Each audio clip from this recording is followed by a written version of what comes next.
এখানে কিছু অসাধু ব্যবসায়ী তারা বিএসটিআইয়ের যে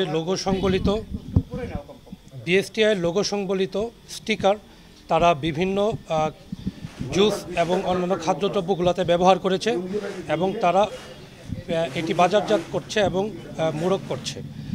এই একটি গোপন তথ্যের ভিত্তিতে আমরা জানতে পারি এবং তারই প্রেক্ষিতে আমরা জেলা প্রশাসন এবং বিএসটিআইয়ের সদস্যদের সহায়তায় আমরা এই স্থানে একটা অভিযান পরিচালনা করি এবং এখান থেকে একটি নকল জুস তৈরির কারখানা এবং বিভিন্ন ধরনের রং এবং নকল জুস এবং তার স্টকিং আমরা জব্দ করতে সমর্থ হই।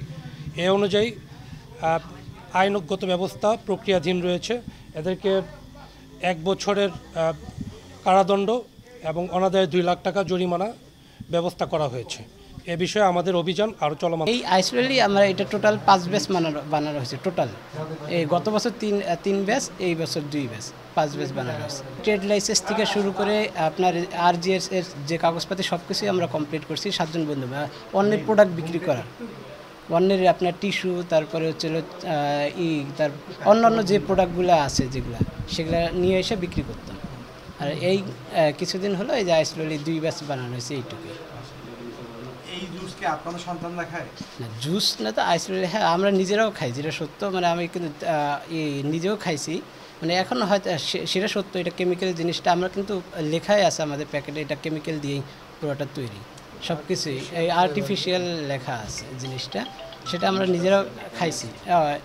কেমিস্ট আপনার ওই যে মানে টোটালি তো বানানো হয়েছে 5 বার, ওই জন্য ফোন দিয়ে ওনারাই এটা আলাদা আলাদা পার্ট করে দিয়ে দিছিল যে এইভাবে বানায়। জনাব আব্দুর রহিম এবং শামসুল হক নামের 2 জন ব্যক্তিকে আমরা অবৈধভাবে বিএসটিআইয়ের লোগো সম্বলিত বিভিন্ন পণ্য মোড়কজাত করতে পেরেছি এবং তাদেরকে আমরা দেখেছি বিভিন্ন গোডাউনে তাদের মালামাল তারা এভাবে সংরক্ষিত রেখেছে, সেগুলোও আমরা জব্দ করেছি এবং তাদের স্বীকারোক্তি অনুযায়ী তারা বেশ কয়েক মাস থেকে এই পণ্যগুলো বাজারজাত করছিল।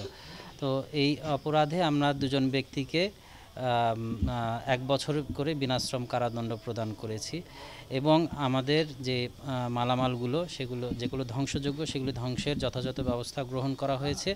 যেগুলো বিক্রয়ের মাধ্যমে নিলামযোগ্য সেগুলো আমরা নিলামের যথাযথ ব্যবস্থা গ্রহণ করছি।